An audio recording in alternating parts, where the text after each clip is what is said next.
ஹாய்ங்க. It's Tuesday evening பார்த்தீங்கன்னா, நான் ஒரு கஷாயம் ரெடி பண்ணிட்டுருக்கேங்க. அதுக்கு பார்த்தீங்க எதுக்குன்னு பார்த்தீங்கன்னா, ஒரு லைட் ஸ்டொமக் பெயின் இருக்கு. இந்த மாரி ஏதாச்சும் இந்த அ சூடுனாலலாம் ஸ்டொமக் பெயின் வரும் பார்த்தீங்களா? அந்த மாரி டைம்ல குடிக்கிறதுக்கு ஒரு இது கஷாயம் ரெடி பண்றேன்.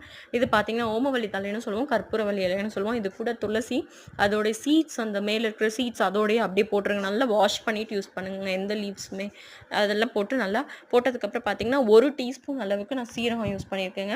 சீரக தண்ணி குடிச்சோம்னா செரிமானம் ஆகும்னு பொதுவாவே சொல்லுவோம். ஸோ, அதனால அதுக்காக 1 டீஸ்பூன் போல சீரகம். இது நல்லா 1 டம்ளர் தண்ணி ஊத்தி இத நல்லா கொதிக்க வச்சுருங்க. 1/2 டம்ளர் ஆகுற வரைக்கும். கோயம்புத்தூர்ல கிளைமேட் ரொம்ப மோசமாயிடுச்சுங்க. திடீர்னு பார்த்தா மழை பெய்யுது, திடீர்னு பார்த்தா வெயில் அடிக்குது. இன்னைக்கெல்லாம் பயங்கர வெயிலுங்க. இப்ப பார்த்தா மழை பெஞ்சுட்டுருக்கு. ரொம்ப அன்பிரெடிக்டபிளாவே இருக்குது கிளைமேட். ரொம்ப ஸ்வெட்டிங் ஜாஸ்தி. கிளைமேட் நல்லா இருக்கும்போதும் ஸ்வெட் ஆகுது. கிளைமேட் வந்து ரெய்னிங்கா இருக்கு. ஐ மீன் வெயில் அடிச்சாலும் ஒரு மாரியா இருக்கு.